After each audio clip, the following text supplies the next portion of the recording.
Thank you for joining us this morning. We've heard now the lilac fire has spread to 50 acres. How difficult is it with a fire like this one? As we just saw a few minutes ago, one ember can jump, some 20, 30, 50 yards away and start a new fire that crews have to then respond to as it expands. Yeah, and again, this is according to the CAL FIRE website where we got the 50 acres.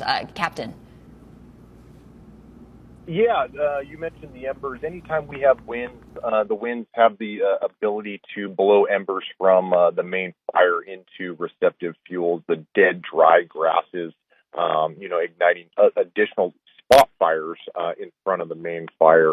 The lilac fire crews are continuing to work with the priorities of life threat, life safety, and structures.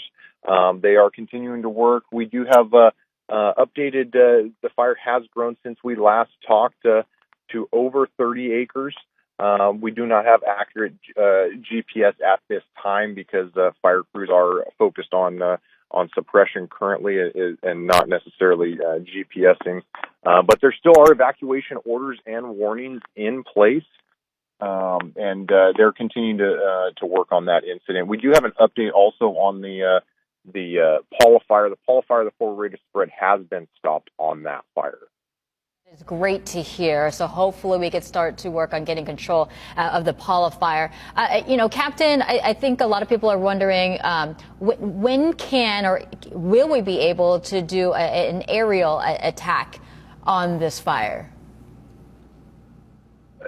So that all depends on the aviation department. The night flying aircraft have been requested. There was a request put in for that, as well as when the sun comes up, additional aircraft will have the ability to lift and come to the fire.